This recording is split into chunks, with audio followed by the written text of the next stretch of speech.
This was a Monday night. I'd gotten out of work at 8, and went straight home to hop online and game with some of my buddies. I had gotten divorced a few months ago, which left me with just an empty house, and not much to do outside of work, so gaming with my friends all night was mostly all I did, and I can't say I didn't enjoy it anyway. I knew there was supposed to be a big thunderstorm overnight, and there were even flash flood warnings, but around here, they pretty much send out those warnings every time it rains, so it was never a big deal. At about 11 p.m. though, I was in the middle of a game with my buddies, when a sudden massive gust of wind slammed against the window next to me and the entire house shook. I took my headset halfway off, and I could hear rain pouring down, and the house creaking and swaying violently. I turned back to my screen to tell everyone what was going on, but suddenly my screen and all the lights in my house flicked off for a split second, then right back on. I saw I was still in the Discord call, so I asked if they could still hear me, but before I got an answer, everything cut out, my PC shut down, and all the lights snapped off. The whole house was dark. I couldn't even see my hands in front of my face. I felt around my desk from my phone, then turned the light on, annoyed. I got up and walked downstairs and up to the front window. Honestly, it was hard to say if everyone else's power was off or not. I could barely see anything through the flood of rain that was pouring down, and most people's houses would usually be dark by now anyways, since it was so late. I quickly sent a message in the group chat saying I probably wouldn't be on for the rest of the night. Frustrated, I used my little phone light to find my way to the basement. I went down and found my old battery bank. It wasn't much, but it was enough to plug a few lamps into, so I could at least have some light. I grabbed it and started walking back up to the stairs, when I thought I heard something behind me. It was just a bunch of boxes back there, but the wind seemed to pick up as soon as I turned around, so I assumed it was just the storm making the house make noises. I hauled the battery bank up to the first floor and plugged in one of the lamps in the living room. I'm not sure if this is normal or not, but I hated going to bed with the power out. Like, I had to wait for it to come back on before I'd feel comfortable sleeping, so I opened up the blinds and sat on the couch. Then took my phone out and used my data to scroll through YouTube. An hour or so went by before I got curious again, and this time opened the front door to look outside. My porch had an overhang that blocked most of the rain, so I stepped out and looked around. The storm was still raging on, but the houses across the street didn't seem to be off power. At least a couple of them had a light or two on in the windows. Now I was pretty confused. I looked up outages in my area but didn't find much info. I went back inside. Oddly, only a minute later, I got a text. It was from a normal unknown phone number, but essentially said that there was down power lines, and to expect power outages. I had no clue why I got a direct text though, and the number didn't have an ID like from Comet or whatever strange I thought, but I didn't look much more into it. I went back to the couch again. I was on my phone, but more so to just listen to videos while I watched the storm out the window, but then I heard something from the other side of the house. It sounded exactly like a footstep on one of the creaky wooden steps to the basement. I had lived here long enough to recognize that sound. I got up but walked slowly and quietly over there, wanting to hear if it happened again. The house was so dark and my phone light only lit up a small view in front of me. I turned the corner into the hallway and shined the light down. Nothing was there. However, the basement door was open, like wide open, and there was no way I left it like that. I walked up and shined the light down the stairs, but there was no way I was going to go down there to check anything out, not with no power on. I closed the door. I don't think I had enough time to really think about what this really meant. I walked into the next room. Light from the thunderstorm flashed in the windows, but when I looked around, I found nothing. A feeling built up in me though, like something was off, and my gut could sense it. I started to walk back when suddenly heavy footsteps came running up the basement stairs, even behind the closed door. They were loud and shook the whole floor. Without thinking, I ran up to the door and slammed my body against it. Not even a second later, they were on the other side trying to open it. Once they figured out I was there, they started hitting it and ramming their shoulder into it to try to force the door open. This was a regular basement door, so it had no lock on it.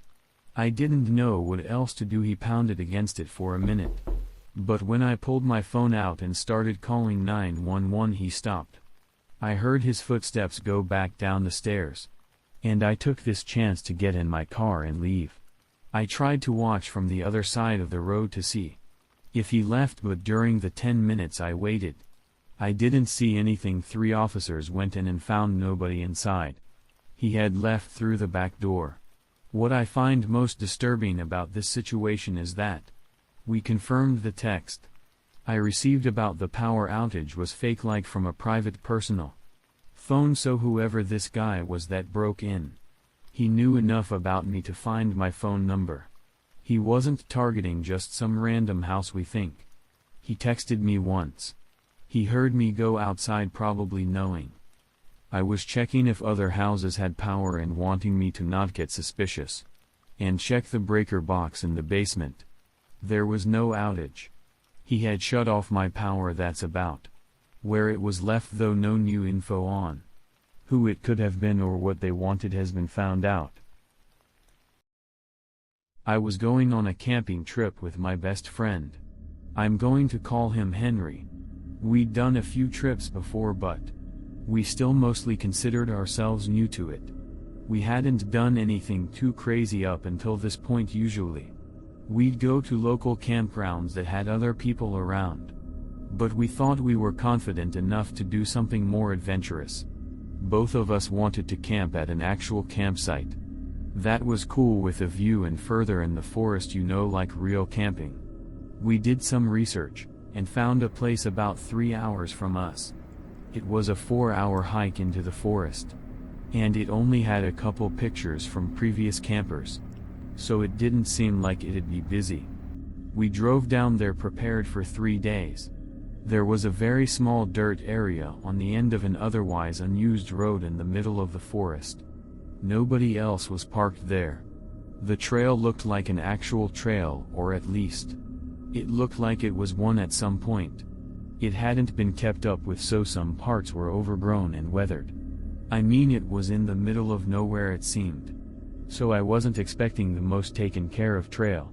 But this looked like it was abandoned for years still. We kept walking, it thinned out as we got further into the forest, but around mid-afternoon, we got to the campsite. It was no more than a grassy area on top of a small hill, but it had a decent overlook of the forest, and was very secluded. Nobody else was there, and from the looks of it, nobody had been there in a long time. We set up our tents and got everything unpacked. Henry was taking a bit longer than me, so while I waited, I walked up to the overlook and just enjoyed the view. While I was there, I noticed something move in the trees below us. It was really hard to see through the dense branches and leaves, but I barely caught a glimpse of a group of people walking, maybe 4 or 5 of them. I was so surprised to see other people out here, especially not on the campsite from where I was, though I couldn't see anything aside from their basic figures moving through the forest, so I couldn't tell if they were campers or hikers or what. I tried to point them out to Henry, but by the time he came over, they were already gone, disappeared in the forest. After a few minutes, we were back to going about our day. We kind of just hung out for the next few hours talking and whatever until the sun started going down. We built up a small campfire and sat around it. The night was calm for the first couple hours. It was quiet, only the sound of us talking and the crackling campfire between us, but then we heard something else. It was faint, but we both heard it.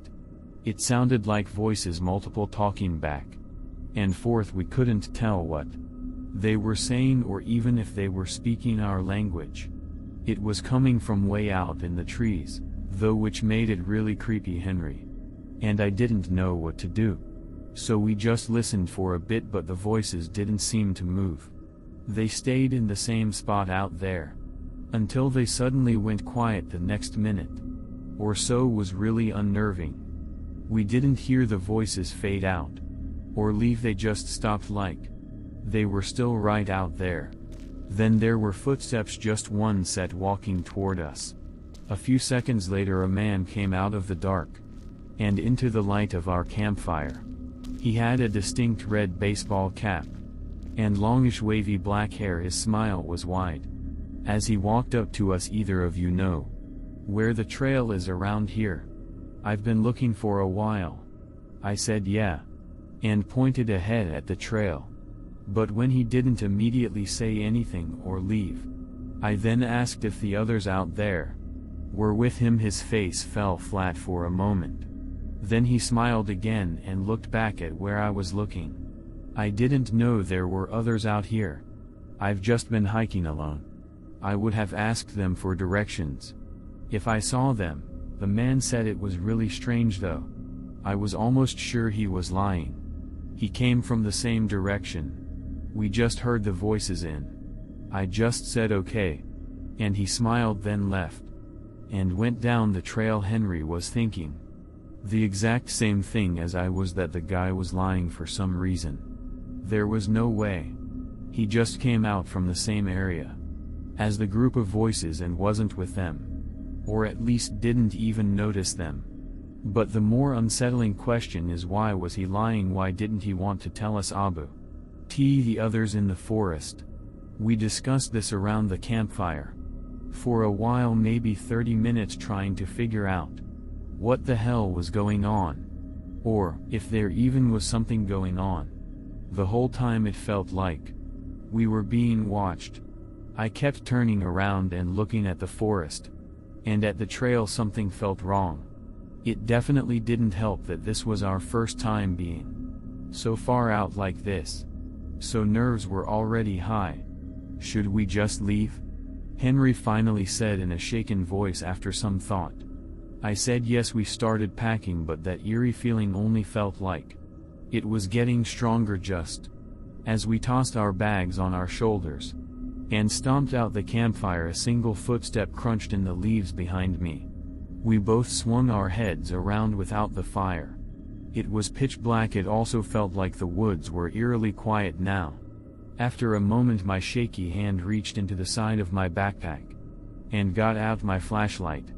I pointed it out and clicked it on. Standing only 10 or 15 feet in front of me was that same guy from before with the red baseball hat. He was standing in place, already looking at us, and had a blank stare. As I held the light on him, he made that same wide smile from before in a panic. I turned off the light and both of us sprinted to the trail. Disturbingly, I could hear multiple other footsteps chasing behind us, and some even sounding like they were running through the woods beside us slowly, though they started to fade out eventually. It was just us two running down the dark trail. We made it back to the car unharmed. We got in and drove away. We were both pretty shaken for a while after that. Honestly, I have no idea what was going on there. Why was anyone there at all? It's been a long time since this happened. But we haven't been out camping at all. I don't know if we ever will. This was in spring of 2021. I'm a 24-year-old male. And at the time I'd been living away from my family while I was studying at an out-of-state college. Our school had a fairly early spring break, which meant I'd get to go home and visit my family. It was about a 2-day drive to get there, and mostly through long boring roads. I had to take the drive over flying any day though. I left on a Tuesday morning. I actually woke up early and hit the road well before I planned to, so I was doing great on time. I didn't have the route really planned out though. I just had a general idea of where I'd be making my first overnight stop at. I drove almost 10 hours straight, only stopping for food and gas. Around 8 p.m. I decided I'd done enough for today, and at the next gas station, I pulled up the map and looked for the nearest hotel I could stay at. I was in the middle of nowhere, but I knew there had to be something within 20 to 30 meters. At least thankfully I found one. It wasn't too far actually. The directions told me to go down the road behind the gas station away from the highway. This road looked very old and had very few street lights that didn't do much for lighting up the road, and there were no cars coming down. I drove about 5 minutes, passing through a very small old-fashioned town, and at the end of the street was the hotel. It was a small building just as old as all the others. I parked in the empty parking lot, then grabbed my bags and walked inside. The lights were very dim, like weirdly dim, and nobody was at the counter. As I stood there, I just looked around. It was so quiet, no kids running around or TVs on in the lobby. It was just empty. After a minute, someone finally came walking down the back hallway, and she looked startled. When she saw me, she quickly walked up to the front counter and greeted me, then got me a room for the night. I thanked her and walked down the hallway. She gave me the room all the way at the end. I unlocked it and got in. I didn't even unpack anything really. I just sat on the small sofa and went on my phone for a while. The room wasn't very big or nice, which I wasn't expecting anyway. This was clearly just an older and smaller, probably family-run hotel. I remember just laying on my back on the sofa, scrolling through videos on my phone, and I guess falling asleep. I woke up abruptly to someone banging on the room door. I quickly sat up, shaken by how sudden and loud it was. My eyes looked over at the clock on the wall. It was 11 p.m. Concerned, I got up and walked over to the door, opening it. Nobody was there. I poked my head out and looked down the hallway. I stayed there for 30-ish seconds, really confused and waiting for someone to come back around or something. But the hotel was really quiet still. Everything was so off. I started second-guessing myself, like, was the knock even at my door? It sounded like it was. And I didn't hear anyone else in any of the rooms near me. But maybe somehow it was for one of the other rooms. I went back to the couch for a little bit, then took a shower and got ready for bed. I set an alarm for 8 o'clock a.m. and fell asleep. I really wanted to sleep good tonight because, for one, I was really tired, and two, I had another long drive ahead of me. However, I woke up again in the middle of the night to someone banging on the door. I jumped up again, and this time I hurried up to the door.